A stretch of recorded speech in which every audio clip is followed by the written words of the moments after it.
you there. Thank you for watching, and welcome to Forged Alliance Forever. Today, I have a 3v3 ladder match here on the most amazing Neuroxys map generator.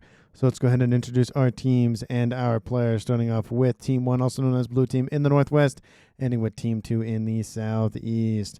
Starting off with the Southwesternmost player on Team 1 in Amethyst Purple, it is Softies going first land as a UEF. He is an even on the dot 1500 rated player. And again, he is going first land. To his east, we have UKED going first land as a Seraphim in Regal Blue. And he is a 1224. Sorry, Royal Blue, not Regal Blue. And in the northwest corner here for Team 1 in the regular slot, it is System Failure going first land as another UEF here for his team. He is the highest rated player on Team 2 at 1559 rating. So for Team 1 side of things, they have 2 UEF and 1 Seraphim, which means no access to Cybern or Aeon technology. In the south here, starting off in Chevy Crimson for Team 2, it is Han going first land as a Cybern. He is a 1336 rating. And in the color orange, we have Carl going first land as a Seraphim. He is almost 1400 at 1397, going second air and first land, second air, third, fourth, fifth, sixth land as well. And in the rear guard air slot hit for Team 2, going first air, it is Matt's Nectar. Wow, I did not say that right. Max Nectar. Something like that, going first air, as I said, in Ruby Red as a Seraphim. He is a 1437 rating. So for Team 2 side of things, they have 2 Seraphim and 1 Cybern, but no access to Aeon or UEF technology. So Team 1 does not have access to Cybern technology. Team 2 does not have access to UEF technology. And both teams do not have access to Aeon technology. Apologies to those loyal to the princess. You were not represented in this game, but of course there'll be always another match for you to see yourselves in. Let's go ahead and look at the reclaim here.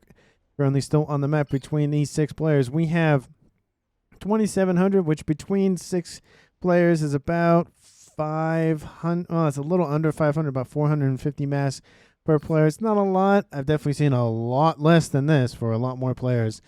So again, something is better than nothing. And taking a look at the mass points here, currently not occupied. There is a Trimexer down here for Team 2's Western player of Han. Dual Mexer in the east. And that's really... Oh, there is a Quad Mex over here in the east as well. So Team 1 and Team 2 don't really have a lot of mass points to fight over. Definitely going to be more of a RASCOM / mass fab farm game. But of course, that kind of ends up being how it is anyways. But especially in those games with low mass points on the map, it really just accelerates the need for mass early on. Let's go ahead and see what our players are doing. Group of Team 1 units outbound here from Han. A couple of scouts having some very interesting negotiations with that little hillside. And have a land scout with them. They're kind of moving around, kind of hanging out here, going after what they can go after. There isn't anything really that they can, go after at the current moment. There are a couple of T1 tanks online and moving southward here for Softies, his commander, moving as well. Thought I heard a gunfire, but maybe not. We do see in the east Team 1's comm of UKED coming into close proximity here with Carl. And it does look like there are a couple of units coming in. I mean, nothing in from Team 2. A couple of engineers. There are a couple of units inbound here from Han's main base here. He's gone for a couple of T1 land factories and then an air factory to pump out some interceptors and scouts, maybe some early bombers as well. I don't see much of anything else here between both these teams. It does look like the first kill most likely here for the game is Carl. Going to get it on that land scout there and then going to go after that Tham after that. A couple of mexes are under threat here by Team 2's comm. Team 1's UKED needs to move into intercept if he doesn't want to lose them. But he's focused on producing some T1 land facilities for his spam efforts. And right now, there's not really a whole lot of action going on. I'm going to speed it up just a little bit because the early game, with only 3v3, only 6 players in total, it's not necessarily boring isn't the word that I would use, but it's just kind of, okay, now we're just waiting for something to happen versus there always being something to look at. Team 2's player of Han going for gun upgrade. And UKED versus Carl. They are both Seraphim, both the same amount of hit points on board their chassis. And Team 1's UKED pumping out a lot of units to protect these facilities. A couple of tanks in there here from Team 2 as well, but there's a lot of scouts in there, not really that strong, going after the engineers to slow down that production of facilities. Carl not wanting to give Team 1 this position, but there are some interceptors outbound here to protect against any sort of bombers that may come into play. And Tham's trying to make it back further into that lineup, but notice they will not be able to make it too far, so they try to get out of range. 42 units away, while more units are inbound here from Team 2's Carl. And we are going to see some combat down in the southwest here for a second, so I'll speed it back down. Team 2's Carl looks like it's going to be able to at least deter the production facilities here for UK, but I don't think he's going to be able to shove him off anytime soon unless he gets more units. Obviously, don't land your interceptors down here. 2 of them already died because of that, but just food for thought. Gun upgrade almost going to finish here for Han. Softies is coming in bound, but Han will finish that upgrade before Softies can do any real damage. A couple of units are taken out here by Team 2 as well. Lots of Team 1 span outbound here for the southwestern side of the map. And still Carl and UKED still having words here. It's just a Tham environment here. Almost said Thule from Supernatural, if you ever watch that show. It's essentially the resurrected Nazis in that show. I think it's a later season. I forget how many. There's like 15 seasons. I think it's like 10 or so. I don't know. There's a lot of seasons in that show. I can't keep track which season is which. But I know the Thule Society comes back into play at some point. Anyway, we do see in the southwest with that gun upgrade, Han is moving in and pushing back Softies. Softies has to retreat in the face of that comm. Again, Cybrin has 1,000 hit points on board, but does have gun and will far outpace the damage here for Softies as time goes on. Gun coming on the way here for Carl in the east. And UKED has lost his hydrocarbon and his last T1 land facility. Team 2's Carl pumping out a ton of units. And to great avail, he has been able to at least hold Team 1 back at the current moment. System failure moving in, coming in to intercept.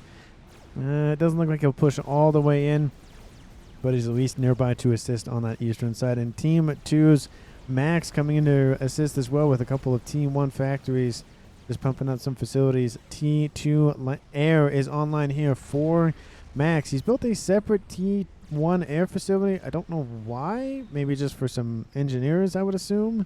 Yeah, that's all he's building on it, but in case he just always wants to have engineers. And in the northwest, T2 is online going for those engineers. And same thing, another facility just producing a couple of interceptors and an air scout. So I don't know if the meta changed a little bit, but usually air players only really go for one. But I guess in a 3v3, you might want to have a separate one just for some interceptors and scouts just to get up to T3. T2 engineering suite coming online here for Softies. There are some Mantis nearby, but Team 2's Han is being surrounded here by that T1 spam outbound from Softies. Max going to come in and assist with building his land factory, but notices the threat that is inbound. Han, not Han, dropping below 50% of his hit points. Does have gun on board. All of those tanks still coming in here for Team 1, and some artillery as well, just raining down fire on top of Team 2's commander in the east. Team 1 is being pushed back by the forces here for Carl. Back here to the southwest now, 2 comms trying to engage on that front line. Han has fallen below 25% of his hit points, sub 1,300. The T1 tanks need to keep moving to intercept. A nice overcharge here by that comm of Han. Does do a lot of work in taking out all that firepower, and it does look like maybe he will live to fight another day. Max trying to body block here for his teammate. And T1 Mantis trying to come in and assist, dropping below 600, 500, 400. It does get a nice rank convention at the last second, but was fine anyways. That was very tight engagement here for Team 2's Han. If it wasn't for Max, he surely would have died. Units are falling back here from Team 1 on the eastern side. Carl leading that charge with his gun upgrade. And system failure and UK having neither got any sort of upgrade. Oh, never mind. System is going for his now. But Team 2 is pushing very far forward on this eastern side. He has to be very careful because it's a long walk back to any sort of safety. Team 1 could easily just spam up some gunships and call it a day, but they're going for T3. Is it the same thing for Team 2? No, they're going for gunships. Maybe they want to take out the comm on that western side. UKED trying to assist and just delaying the forces from Carl. A lot of forces are inbound here up in the north, and that gun upgrade does finish very, very quickly in 27, almost 27 and a half seconds there. So it definitely assists with pushing back Carl. But again, 13,000 hit points versus 12,000, and it's getting efficiency all the time, of course. UK probably needs to intercept and assist. Or I mean, it does look like he is getting pushed back. There's not really a lot on the cards here. I don't think anybody in the land sort of things has Oh, never mind. No, T2 land has been completed. And does T2 land? Yep, T2 land's been completed over here. The Western players have T2 land, the air players have T2 air, and the Eastern players do not have any sort of T2 advantage. I feel like, well, he is upgrading to T2 as we speak here, but I mean, it's going to take a minute for him to get up there. Same thing over here. No, actually, still no T2.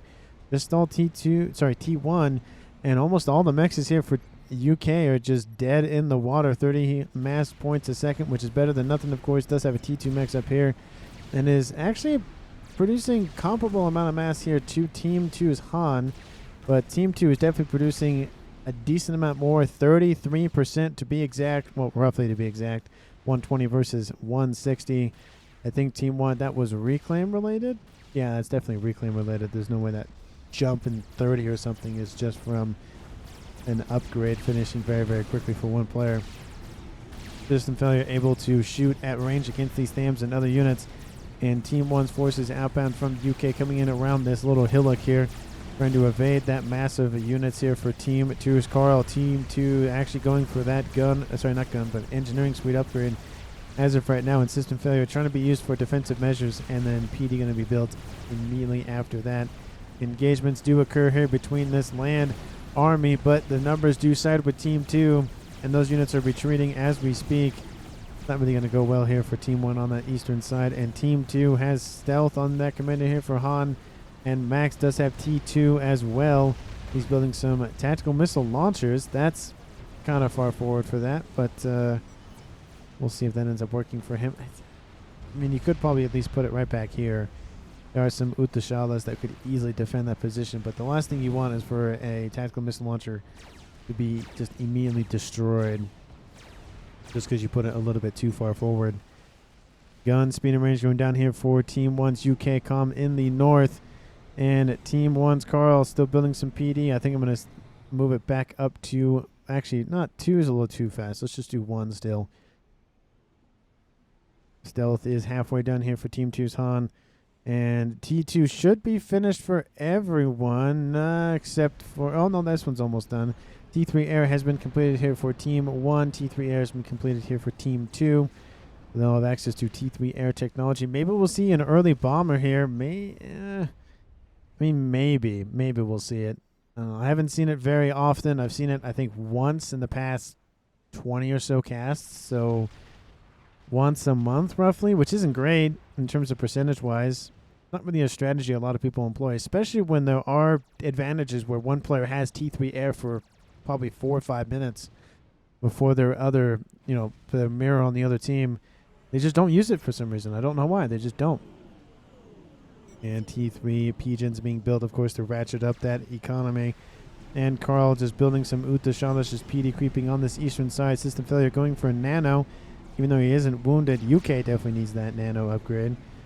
And his speed upgrade does finish off. Team 1's solitary comm on the western side first off. He's holding off the dual commanders here on the southwestern side of things.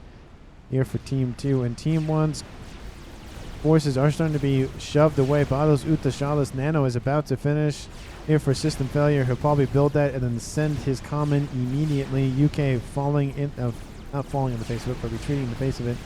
System failure looks like he wants to move in and intercept. Lots of THAMs just kind of hanging out. PD being able to rip out those Team 1 facilities very, very quickly. And it does look like UK ED is able to move those forces away so that System failure can move in and intercept with that commander. Again, 56 hit points a second isn't invincible. Obviously, we've seen Seraphim commanders at 200 and still not be invincible. T1 units up here in the north taking out some resourcing options here for UK. And these facilities are going down. T2 mechs will die here very shortly. There it goes. And Team 1 is just being forced back constantly on this eastern side. Ilshi's now online here for UK, and they are very close by to this front line here for them. This could be an early, not early, but decently early evacuation. Carl, again, trying to PD creep with T1 PD now, but Uthashala is being built as a countermeasure. Don't know how much that is going to get out of that situation, though, because the PD, of course, outranged the T1 variety. Ilshis are on station and being blapped away by those Uthashalas. Carl looks like he is going to retreat, at least fall back and build another. Is that an AA? I think it's an AA facility. Oh, maybe that's a team. Well, we'll see. Give it a couple seconds. Looks like an AA facility. We'll see if he'll build it. Yep, T2 AA flak. Gunships are online. Broadswords going after that comm. T1 AA is online. Going to slow it down back to 0 speed. Interceptors protecting those gunships. Team 2, where is their air? We have interceptors here from 2 players and 1 ASF here from the air player. Carl is falling below 50% of his hit points and falling very, very quickly. Interceptors aren't really up to task for taking out that gunship and that ASF as well. Not really feeling up here. Carl suffering below 1,000 hit points. This will be the first evacuation of the game, or kill at least. And there it goes. The gunships give their lives for the cause, but that is a glorious way to go out in a blaze of glory. Team 2 loses the first player in this game at 17 minutes. Team 1 at 3 players left. Team 2 at 2 players. How can you be so far behind? I don't know. I wouldn't say so far behind. I mean, he's pretty... he's probably like 1 facility behind, 1 pigeon behind. He's not realistically that far behind, to be honest with you. 1 player went for gunships, and the other player didn't prepare for said gunship, and that was it. Team 1 is being forced back slowly but surely, though, due to the missiles. They're an artillery in this mix. No, just PD, AA protecting the commanders here. Han trying to do what he can to force back Team 1, but Team 1 is just going to stay here and turtle, which he is UEF. That is what they do. System failure, says Carl. Yes. Perfect response. Are you like a 2K or something? I don't think he... No, he's only... Aha, he's in 4K. Haha, jokes. He's 4K. How could you win air and fight me at the same time? Well, to be fair, winning air is more like there's 1 ASF versus 3 ASFs, and the 3 ASFs just win by default kind of thing. I don't really know if he won kind of outright. I mean, early on, it's hard to, quote, win air because there's so minimal amount of forces. It doesn't really matter. I mean, it matters, but it doesn't really matter, if that makes sense. T1 units and some T2 Ilshis coming in and taking out these defenses. T1 PD are online. Again, shoot the things that can shoot at you first and then shoot at everything else. Don't go after the things that can't shoot at you because you're just going to be shot at for free damage. Team 1's comm of UK pushing forward on this eastern side. Team 2 still being held back by Team 1's Amethyst forces from Softies, but Softies is trying to hold strong, though. Artillery now being used to take out the TMD so that the missile can do its work, but I think the missile actually was either reclaimed or whatever the case may be. Maybe it fell back. No, I don't see any missile, which is TMD. And artillery, a more better return in terms of taking out those TMD here for Team 1. And Broadswords coming in, taking out whatever remains here from Team 2's western side. A lot of flak in the mix. Going to target those ASFs, and those gunships go, nah, I don't want to engage those. See ya, bye. But they are taking out Mexes here. 1, 2, 3, 4 Mexes down here on this eastern side. Team 2, how's your eco? They're slowly, well, they definitely lost their lead by a considerable amount. Now, essentially, it's tied up between Team 1 and Team 2 at 19.5 minutes in this game.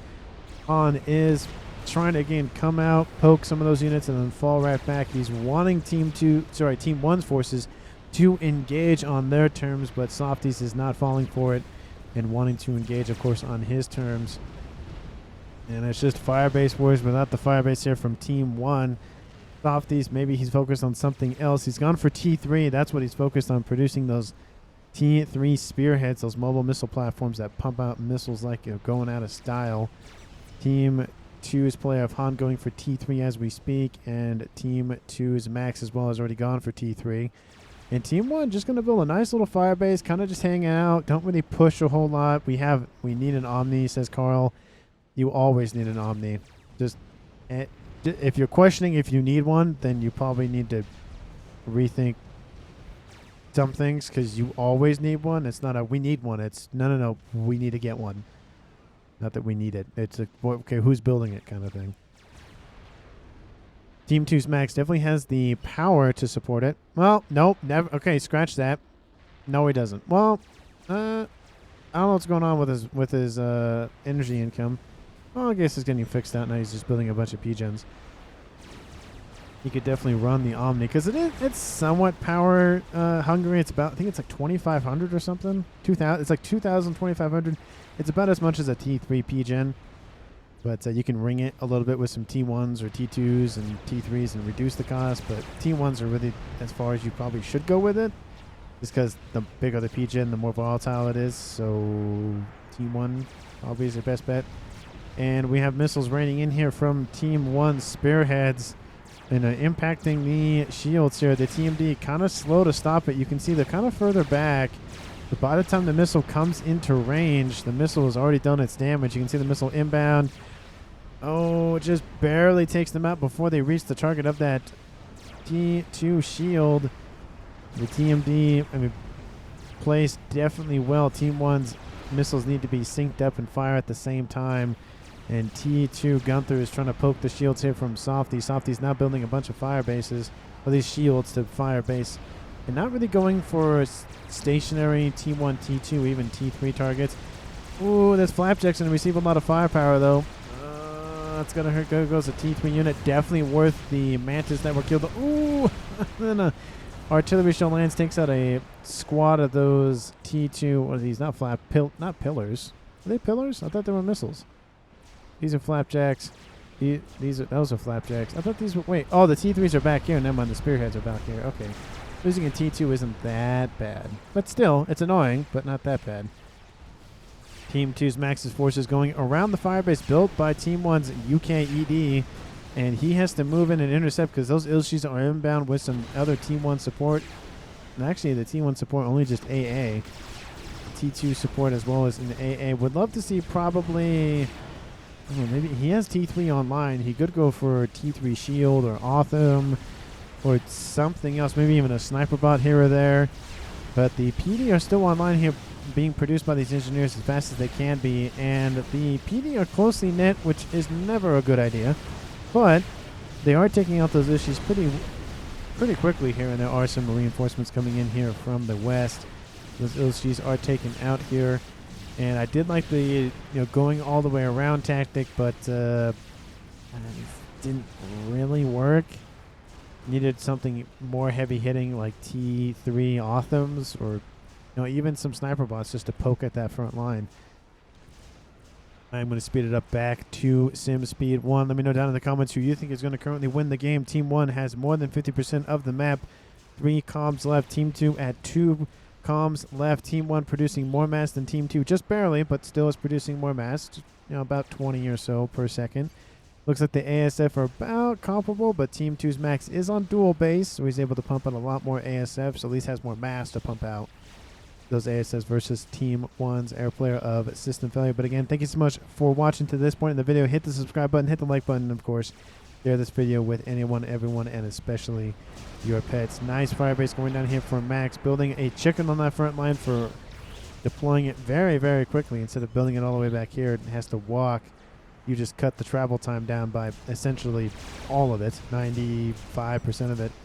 More missiles are raining in and more shields are coming online. T3 and T2 varieties. Ooh, artillery shell takes out another section of those pillars. And Softies needs to probably protect them a little bit better than that because losing units like that is never a fun idea. Oh, we saw some... Was those some missile redirects? I think they were. Yeah, they are. Look at them. There are some missile redirects here from Team 2's Loyalists.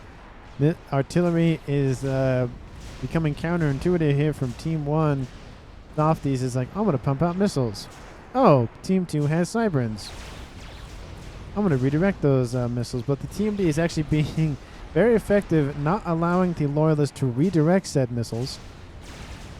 Nope, they get one of them, but does look like Team 1 is going to retreat and fall back to this position. They're just not saying it's not even worth it at the... Wow, those missiles are going crazy here.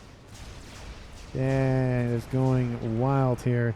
But Team 2 is going to hold this position very well, and now they can move in and take over what Team 1 left behind. And there's a lot of T2 Ilshis being built in this little bubble here for UK. Don't know what he's going to do with them, but probably go after this position. T3 Lightning Tanks and Autumn's coming online. Nice spy plane over here, getting a nice readout on what Team 2 is doing. Omni is online in the north here for system failure. You can see everything, of course, in the red circle, and then everything else on the map, unless it has a stealth field generator. But there is a transport laden with a couple of Autumns here to the west. Team 1 saw it for a brief second if they noticed. They see it now. We have an attack here coming out from Team 2 as well, but there go those Autumns, going to keep going. Percy's are online pretty much nearby, so they're able to redirect their attention most likely, but Softies needs to watch out for this. We have those ASF taking out that gunship, that transport, but it's a little too late in that regard. Percy's now redirecting to that location, taking out a T2 Pigeon, and that's really about it. They didn't even get that T2 Mechs. They just got the T3 Pigeon, which honestly isn't really worth it. In terms of the mass that was lost, you're talking about, I mean, let's see, each one worth 300, each Pigeon worth about 800, so it's about equal. But I don't think that was a lot. That could have been a lot better. Could have just gone after the T2 Mechs and then got its value that way. Team 1 starting to push out here in the east here with those Autumns and T3 Spearheads, donated most likely by UK's teammate of System Failure. System Failure. Actually, oh no, no. They're actually donated by Team 1's UEA player of Softies. A group of Spearheads actually moving into the east. Looks like that's the attack angle, that attack venue, attack angle, attack directory, something.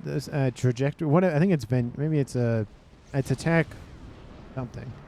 On this eastern vector. Attack vector. There we go. I think that's what it is. T2 radar goes down, blinding Team 2 on this eastern side. They have a secondary one here, and they see, they see a decent amount of the map. They could easily go T3 and see the rest of it, but at least they have something. They need to get a T3 Omni online to see everything in the red circle that will appear. The only thing I don't like about this mixture of units, there's not a lot of tanks. There's a lot of missiles.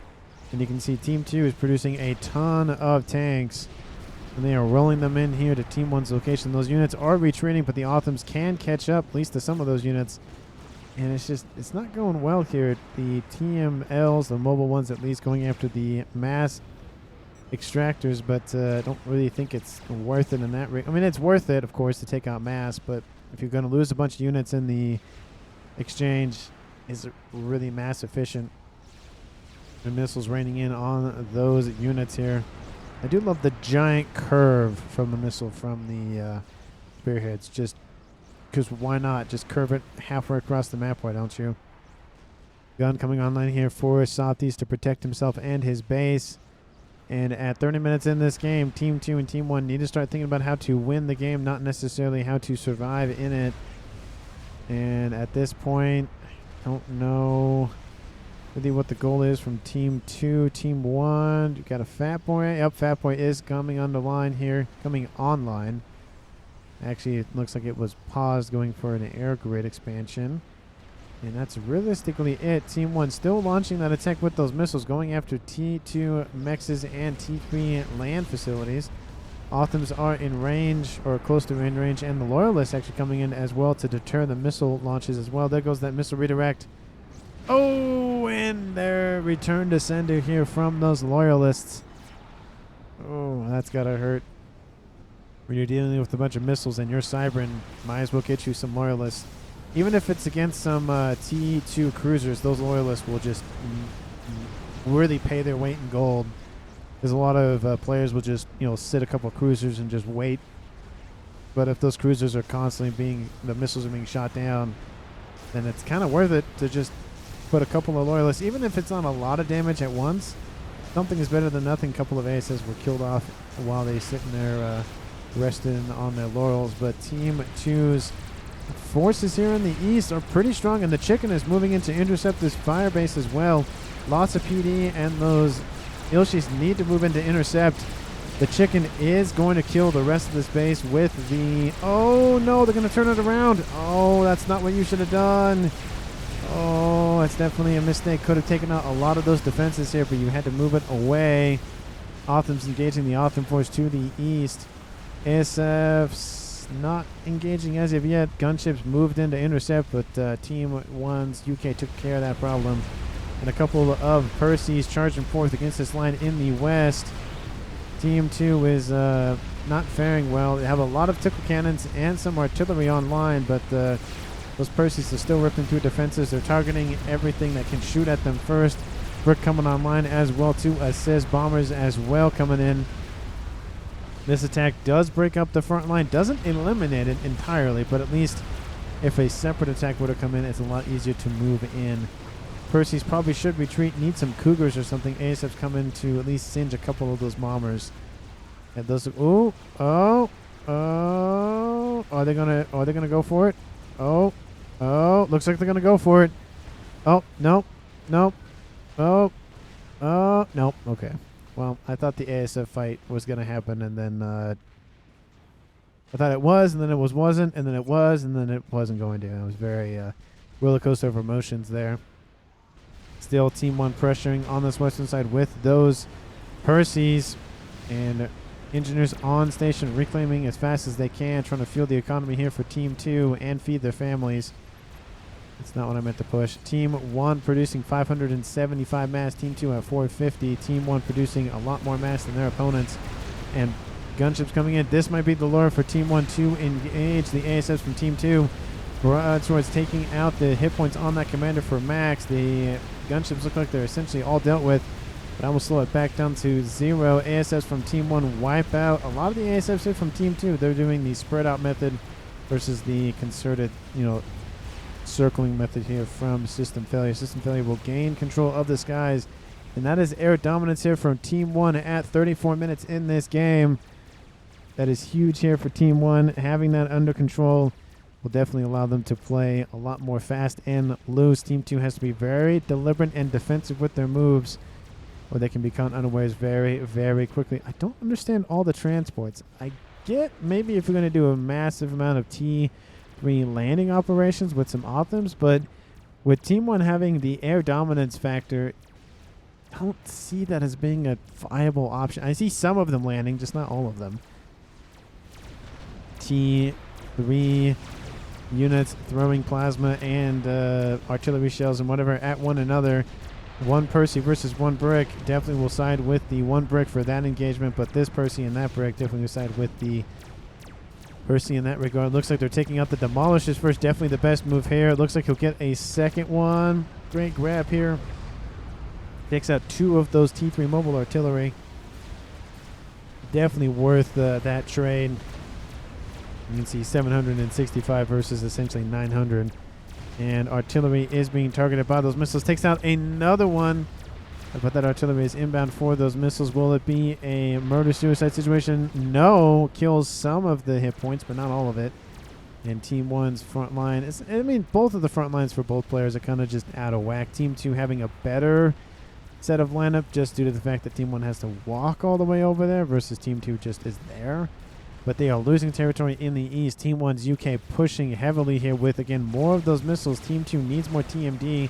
And ASF's flying over the top here again. Airlocking Team 2. There's like one ASF left. Couple of mobile AA are online. Nice group of Othams, but they're not really fighting back in any sort of range operation. Those missiles are really just giving it here to Team 2 on this eastern side. The missiles should be a little bit more focused on taking out defenses and, especially targeting the T3 land headquarters. That would be big here for Team 1. Nano repair coming online here for UK. I'll move this back up to 1 because, again, not really a whole lot of action is going on. Some of it is, but it's kind of not super boring, but I can understand. I don't understand how this is balanced, says Carl. It's 97%. And the teams are 1428 to 1390, so it's pretty close as it can get, especially with these higher ranked players. it's really a lot. It's a lot easier to balance low ranked players because they just don't have a lot of discrepancy between the scores.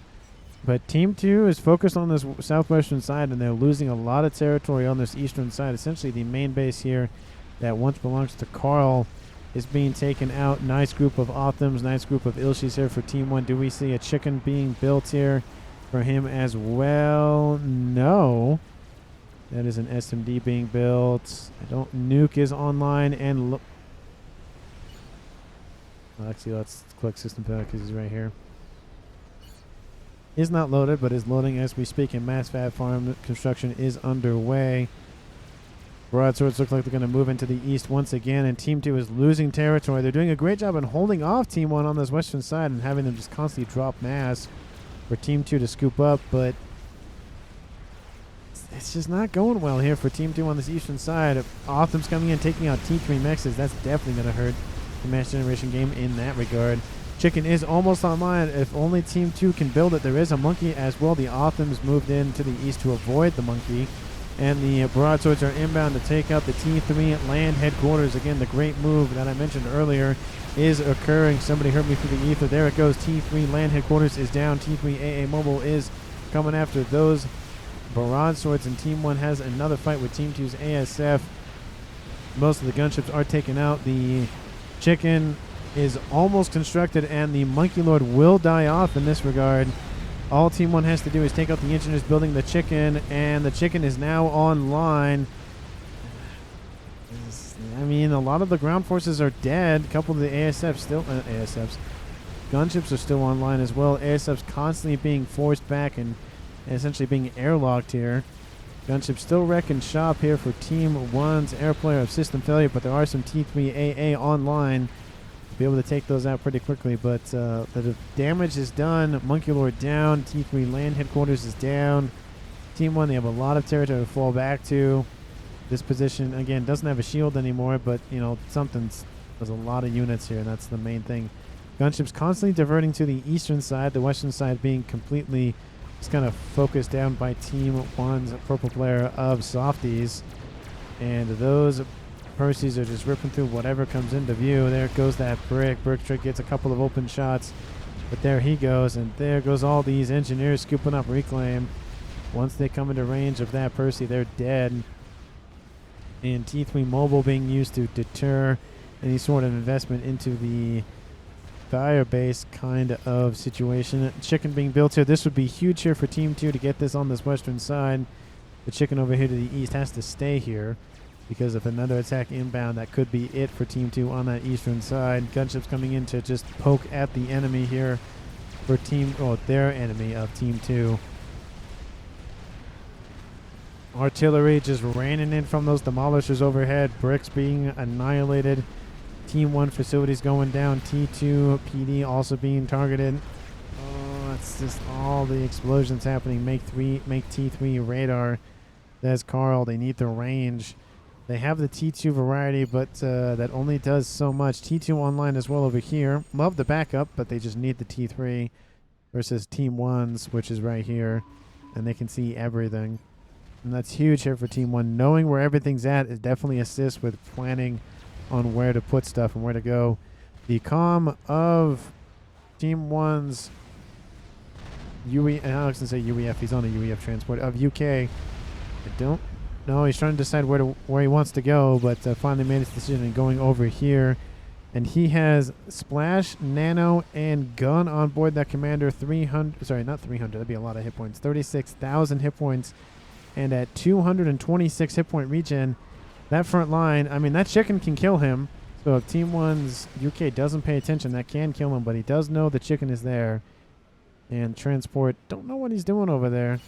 Deciding whether or not to do it or not. Those look like he's going to get back on that transport. Don't know where he's going. Maybe he just noticed the chicken and went, probably shouldn't go there kind of thing. Looks like he's going to go around to the southwest side of things. Team 2's bases are essentially merging at this point in the eastern side here. And the transport is inbound. Does get pinged by Team 2. Lightning tanks are inbound. Oh, there he goes. Couldn't land in time. Team 1 loses a player here at 43 minutes in this game due to them AA. Oh, that's gonna hurt. Team 1 is now at 2 players left. It would have been castable. Too bad. I mean, it's still... I'm casting it right now, so, I mean, there's that.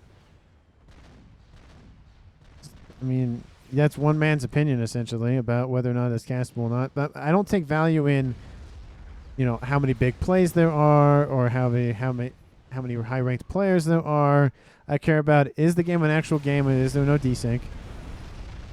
Is it pretty enjoyable in the sense of FAF in general? Because, you know, some games are a little bit more than others, and that is subjective to some people or other. But in general, a game is castable as long as it's not severely one-sided. The game actually doesn't have a desync, or at least one that actually matters. If you have a desync, the game is an hour long and the desync's at 59 minutes, doesn't really matter. I still think the game is castable. I'm obviously casting it and going to release it, so obviously I think it's castable. In the East, a nice T3 and T2 army here from Team 1's system failure that he got from UKED. There are a lot of Seraphim units in the mix. I thought I saw some UEF variety, but... Oh, no, there's one over here. There is a Spearhead over here. Look, I thought I saw one of them over there. Oh, there's another one over here. There's a couple of UEF. Love to see those mixture of units. I think... I don't know what the best mix of units are. UEF obviously is a must. You gotta have Percy's. You gotta have Parashields. Seraphim are really nice for Othams, Ilshis, and T3 mobile shield generators. You have the Harbinger, the Asylum, the Obsidian, and the Absolver is nice for certain scenarios. It isn't always needed.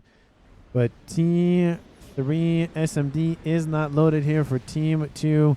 That SMD is not going to be able to produce an anti-missile in time, and that nuke will land. Kaboom! Takes out the almost the entire air grid here for Team 2's Max, and that is not going to feel good. Team 1 definitely now officially, not officially, but definitely in the driver's seat. Even if they lose all their ASFs, Team 2 cannot produce enough to compensate for Team 1's facilities. So at this point, Team 1 can just, you know, sacrifice the ASFs on top of that ASF horde and call it a day. Fatboy is online here to the west here for Softies. I saw one built earlier, but I guess it wasn't actually completed. Artillery coming online here for Team 1 system failure as well. And the attack in the east still isn't commencing. There is a chicken online, second chicken online, third chicken almost online. So that is something most definitely. And broadswords are inbound going after the comm of Max. And I think the amount of ASFs are going to be enough with the AA support. The shield might not even lose all of... Oh, and they are all gone. ASF do entangle here for Team 1 and Team 2. Team 1 losing a lot of ASF. But again, Team 2 has to be very careful because if they let them wander a little bit too far out, they'll all get taken up by AA. And just on the doorstep here for Team 1. Team 2 really needs to hold this position down. They're losing in the eastern side of things. They need to figure out a way to break through. With 3 chickens, it's going to be enough, but it's a lot of firepower with those Othams. And they are just moving in here on this eastern side. 47 minutes in this game. I'm going to slow it down back to 0. We have a nice little view of what's going on. Chickens intercepting those units. Going to force them to retreat. There they go. That is not going anywhere here for Team 1. System failure has to rethink his strategy in that regard. Like I said, it is still a 2v2, and still Max hasn't moved his comm over here to try to force back Team 1 on this eastern side, just mainly on this side. I mean, which is fine if that's his strategy, but you would think he'd divert some more attention over there. Go all in on a push, says Carl. I don't know if those chickens can move in and intercept anything on the ground. I mean, that's a lot of units. I mean, that's not just like, oh, a couple of experimentals can take that out. That's a lot of units. You got to be careful. And I don't see anything else nice and spicy. Artillery, of course, is coming online, and the nuke is half loaded once again. Fatboy still pummeling the shields here for Team 2's firebase, and a second Fatboy makes its way onto the scene. 2 chickens over here to the west, 3 chickens here over to the east, and it looks like all of them are going to move in over here. And it's going to open the door for Team 1 to attack, and there they go. They're going to just go for it. You got it. You got to move in over here. You got to defend this eastern side. If this side falls, you're dead. You're just going to be surrounded here. And the Fat Boy's just picking apart that megalith. There he goes. Chickens moving to intercept, but all those units are retreating as we speak. And the chickens will just retreat anyways. Bricks coming in to support with a nice little brick wall here, but we'll see how that goes. Those chickens are moving in, and the Autumn's supporting them, but the Autumns and other units here for Team 1 System Failure are inbound, and it's just the matter of how soon they get there. I'm going to speed it up to 1 just to see that coming in. 2 Fat Boys. I think a third one is done here for Team 1's Softies. And with 5 chickens, that should be enough to puncture that front line, but they're going to lose this eastern side as we speak. Another chicken is coming online, though, so it will probably deter some of that firepower. But again, chickens are not invincible, even though they can be spammed out very, very quickly. PD trying to hold off the Autumns coming in. And all it is the closer that line gets, the closer it is to Team 2's eastern side falling. Chickens are moving in, and the Fat Boys are in full retreat. Brick versus Percy, chicken versus Fat Boy. And that brick wall is not moving anytime soon. The march of the chickens moving in to intercept anything and everything on this western side. They are receiving a lot of firepower from those Fat Boys. I think one of the chickens will die here pretty soon. But broadswords are inbound here from Team 1's Airplayer System Failure. The AA on board those chickens are not great. One chicken is down. Fat Boys still moving. How's that eastern side going? Looks like they have been pushed back a little bit. Looks like they're going to not reformat, but reformation. I guess it is maybe reformat. Maybe. I don't know. Anyway. The gunships take out the second chicken. Autumn's moving in as well as Bricks. Bricks trying to get close enough to the Fat Boys to take him out. One Fat Boy is severely wounded, dropped into the red. And the third chicken is down. Sorry, the second chicken is down. The third chicken will fall here. 4,000 hit points. It might be fine. The broadswords decide not to engage. But this eastern side, again, is slowly being encroached here by Team 1. This is depressing to watch, says Carl. I mean, I get it. He's dead. It's not happy to be dead and watch your team lose. I get that. But Team 2 isn't losing by that much. They aren't. I mean, Team 2 has 233,000 mass reclaim versus Team 1's 87. But also Team 1 is producing 1.1k versus 459. So it's drop mass, produce 3 times as much kind of thing. Artillery is online. There's only one that's definitely defendable against.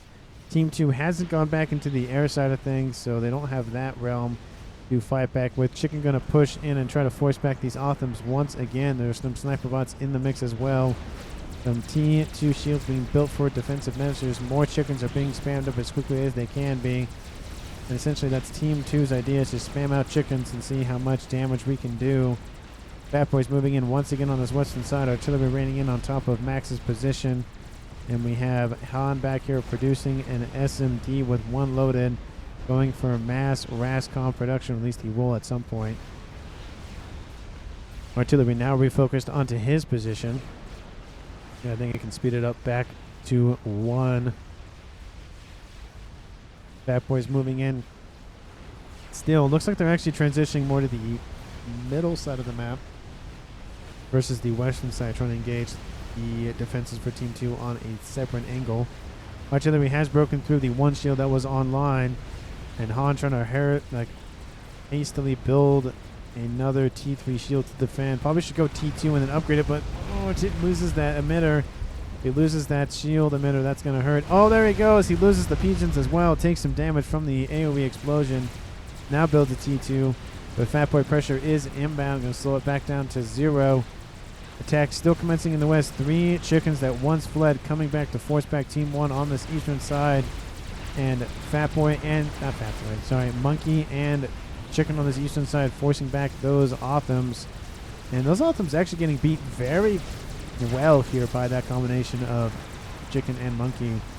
Artillery is raining in on Han's position, though. He's trying to stave off the bleeding, but those shields are not very strong. Oh, there comes an artillery shell. Will it take out the shield emitter? Yes, it will, and it'll actually hit Hans comm as well. Does Team 1 actually know he's there? No, they're just lucky enough to hit him. And they do know where Max is, though. And those chickens are being taken out by those broadswords. Team 2 does not have a lot of AA support in the mix. I mean, even if they didn't go for air, you could at least counter with some AA, like lightning tanks, T2 flag, something. And that chicken is dead in the water as well. 3 chickens are down on this northeastern side here. And there's only a monkey and a chicken. Actually, sorry, 2 chickens still online. And Team 2 just throws in the towel and says, I'm good to go. That nuke was going to land almost on top of Team 2's Hans' main facility here. I think it was right about here, but the SMD did go down, and that was the main goal here from Team 1 at that point. I mean, Team 2 may have been able to hold off. They did a decent job pushing back on this eastern side, but Team 1 was re-pushing on this western side with 4 Fat Boys now. 5th one being constructed, 2nd artillery being built. Surprised no one built satellite, but, you know, not every UEF player builds a satellite. You know, I feel like I don't know who to give it to. I think both players on Team 1, the ones that were, I mean, UK did a great job as well. But I think system failure, I mean, his air superiority was just on point. Those broadswords were not stopped. Had the broadswords been stopped, maybe I could probably give it to Softy. Softy's held 2 players back here on the southwestern side, allowing a lot of time for Team 1 to build up on this eastern side. This was definitely the weak point here for Team 2. Team 2 was holding back Team 1, of course, on this western side, but they just weren't making any forward progress. And Max didn't even go back into the air game. He had 1, 2, 3 air facilities still online. Didn't even go for another T3 air headquarters. But I think the MVP goes to system failure just by a nudge. Let me know down in the comments how you felt about that and then the game overall. Thank you so much for watching to the end of the video. Hit the subscribe button. Hit the like button. Thank you so very much. And I will see all of you in the next one.